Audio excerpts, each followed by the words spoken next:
Hey, my name is Martin, and this is my Mavenclad experience.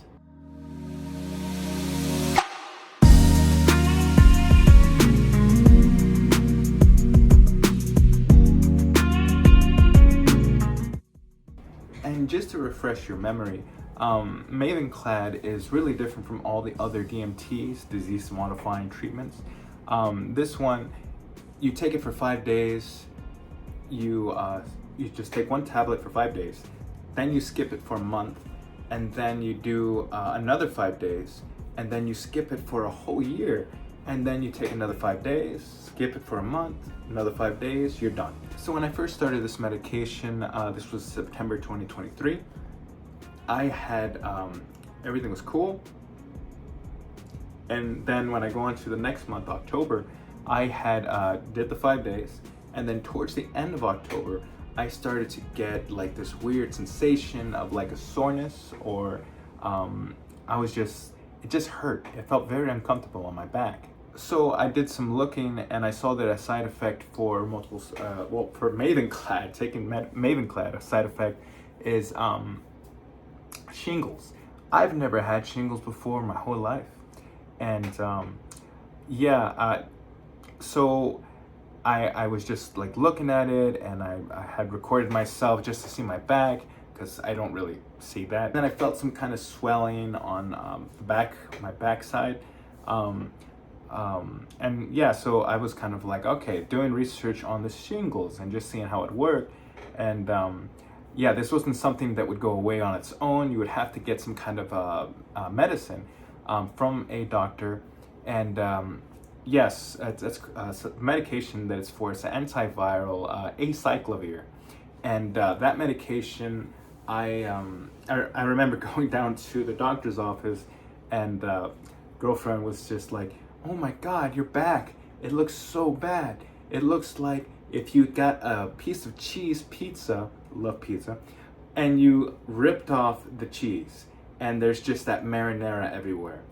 And yeah, so nonetheless, took the medication, the acyclovir, and I took that for roughly about 3 to 4 weeks, and then the shingles were gone, and that was it.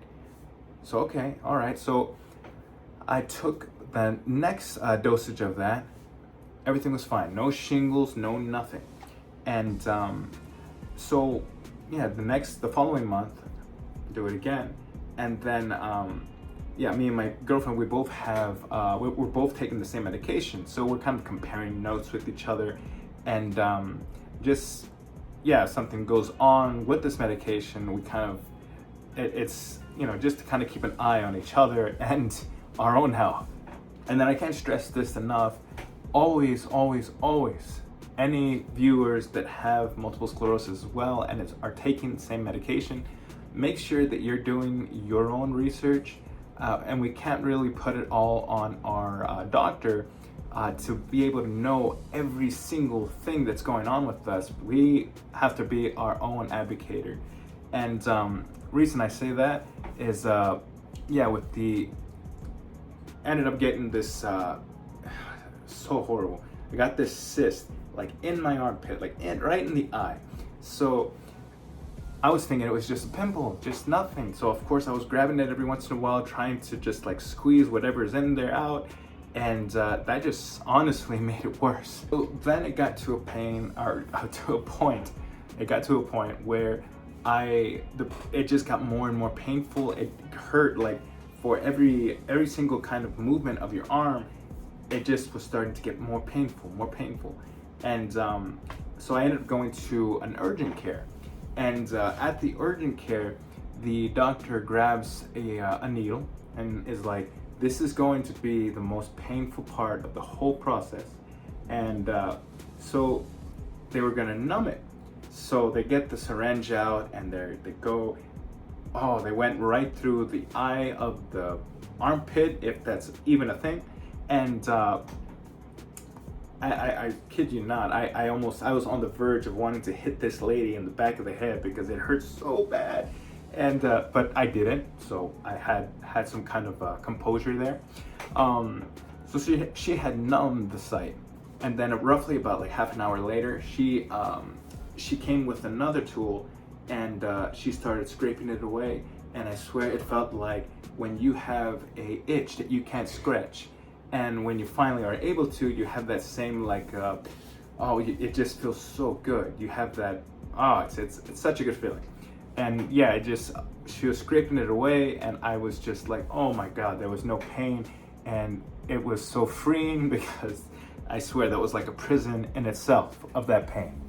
So time goes on. I was going to an event, an MS event that was being held at the Palms, Las Vegas, and so the event was called the Dinner of Champions. So it was cool. They had an open bar. They had some really good food. They had snacks. People handing out snacks and stuff, and it was really nice.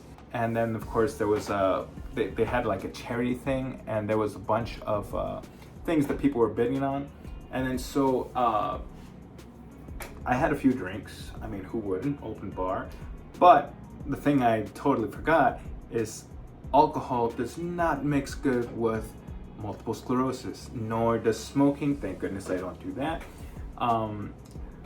But yeah, so 24 hours later, I paid the price. One thing that had happened to me in the past, I've already had COVID like 4 or 5 times, and one of the times that I did get it, I also experienced for the first time aphasia, where you kind of like are thinking of what you're going to say, but when you actually speak it out, it sounds like you're a child or an infant. You're just and nothing makes sense.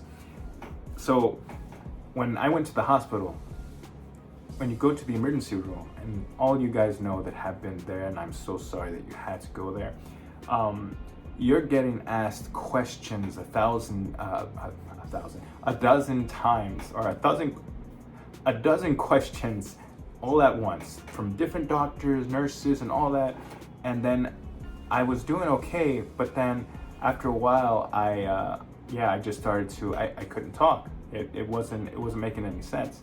And another thing that you don't know about me, I also take duloxetine, which is an antidepressant. I take that to kind of like take the edge off and just relax. And because I was starting to get panicky in the past, and the duloxetine, it really helps out. And if you look it up, it does great things for people with MS.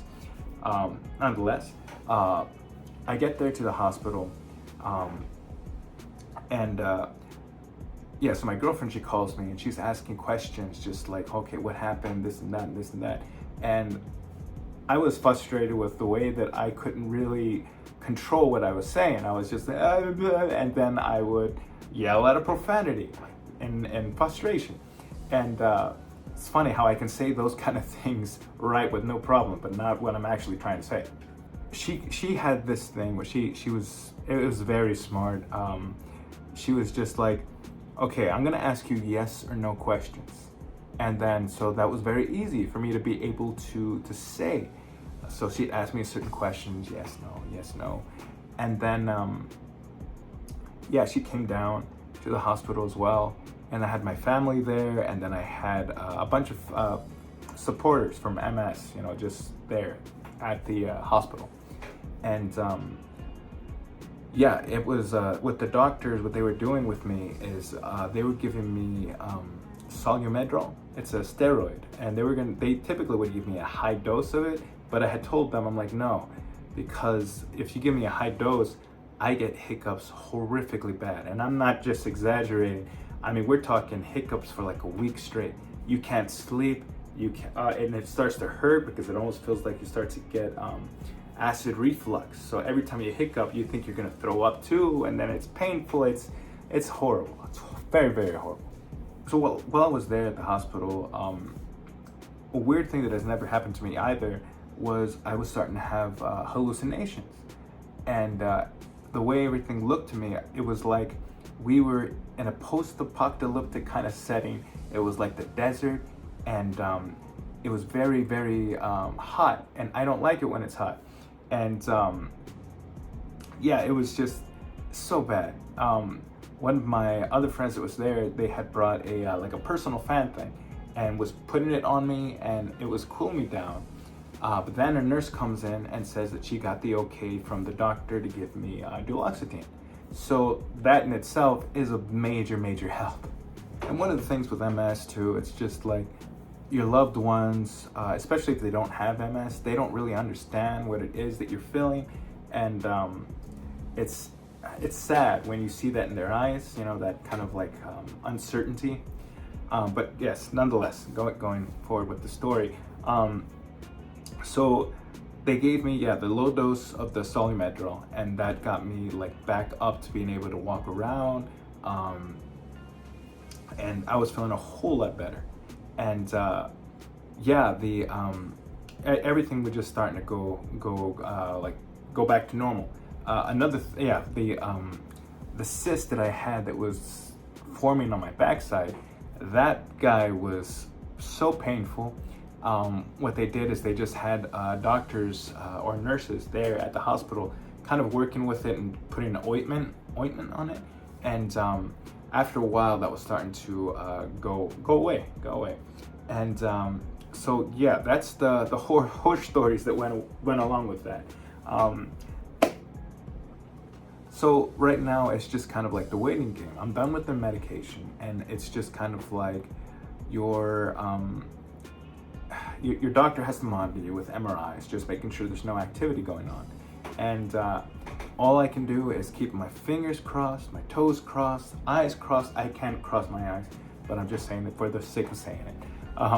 But yeah, I just hope everything continues to go the way that it is. I mean, another medication that also comes with another list of side effects, but you know, it's we got to do what we got to do.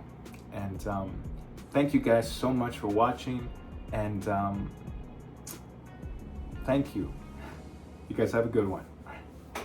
Bye-bye.